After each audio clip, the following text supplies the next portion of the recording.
4টা পোলাতে একটা পোলা হলো আমাকে বাড়ির ভাড়াইটিয়া, আর 3টা পোলা আমার জামাইয়ের এদিকে 2 দিকে চলে গেছে। চলে যাওয়ার পর আমার জামাই আবার রাগ হইছে, আয়া দেখে কি একজনে গাঞ্জা খাইতেছে আর 2জনে বাবা খাইতেছে। তখন আমার জামাই রাগ হইয়া ওই পোলাডারে বকা দিল আমাকে বাসার বাড়িটাডারে, যে তুই প্রতিদিন এত রাত্রে বাসায় হসকে। তখন আবার ওই পোলাটা যায় শুয়া পড়ছে। শুয়া পড়লে আমার জামাই আইছে ঘরে, আহার পর গোসল করছে, খাইছে।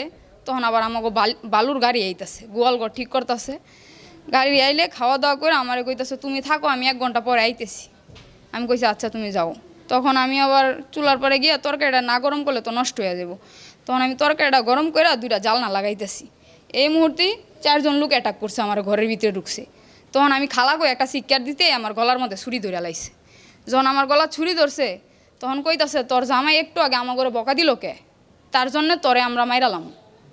যখন এরা বলছে যে আমার জামাই বকছে তো এই ভাড়াইটিয়ারে, আপনারা তো কিছু করে নেই, তাহলে আপনারা আমারে মারবেন কি এর লেগে, এগুলো বলতেছে। কয় না তোরে জানে মাইরালাম, তুই যে এগুলা কারো কাছে কস তাহলে তোরে এইবারের মতো রিং দিয়ে গেলাম, দ্বিতীয়বার তোরে ছুরি দিয়া পার দিম।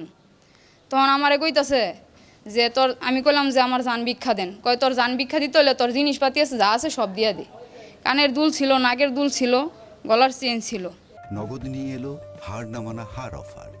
সর্বনিম্ন 10,000 টাকা রেমিটেন্স নগদে পাঠালে থাকছে স্বর্ণের হার জেতার সুযোগ। এগুলা নিয়ে নিচ্ছে। আর আমার জামাই মাত্র 1,20,000 টাকা ঘরে থুয়ে গেছে সন্ধ্যাবেলা, যে 2টা বাজে যে এই ঘটনা হয়ে গেল। 3টার দিকে আইসা টাকাটা নিয়ে যাবার পারলো না। 1,20,000 টাকা ছিল আমার বিছানার তলে, ওই 1,20,000 টাকাও নিছে। তাও বলছি যে আমার জান ভিক্ষা দে। তখন আমারে কইলো কি তোর জান ভিক্ষা দিতেছি ঠিক আছে, কিন্তু তোর এটা জান ভিক্ষা না, তোর এটা আর জাহিলের মরণ ডাইকে আনছস। মরণ বলতে কি আমরা দ্বিতীয়বার আবার আসমু। আমি কই যে ভাই আমি তো তোমার কাছে কোনো ভুল করি নাই, তুমি আমার জানটা ভিক্ষা দাও। আমার স্বামী তোমার সাথে কি করছে না করছে তুমি আমার স্বামীর সাথে মিটাও, তো তুমি আমার সাথে এরকম খারাপ ব্যবহার করতেছো, আমারে ছেড়া দাও, তোমরা জানে ওর তো নিশ্চয়ই। তখন আমারে কইলো কি কারো কাছে কইবি না, কইলে জানে মেরালাম। তখন আমি শিকার আইছি যে আমি কারো কাছে কিছু কমবো না। শিকার আইলে পরে আমার 2টা হাত পিছন মোড়া নিয়ে বাঁধছে, গলার মধ্যে একটা পেঁচ দিছে উন্না দিয়া পেঁচ দিয়া মুখে এই জায়গায় পেঁচ দিছে। প্রথম পুরা মুখে পেঁচ দিয়া লাইছে, কিছু দেখা যায় না। তারপর আবার নাক সহকারে মুখ পেঁচ দিছে। ওই হাত বাঁধছে, হাত বাঁধতে একটা ধাক্কা মারছে, ধাক্কা মেরা ফলটা ফেলাই দিছে, ফেলাই দিয়ে হেরার মতো হেরা জিনিস নিয়ে বাইরে গেছে।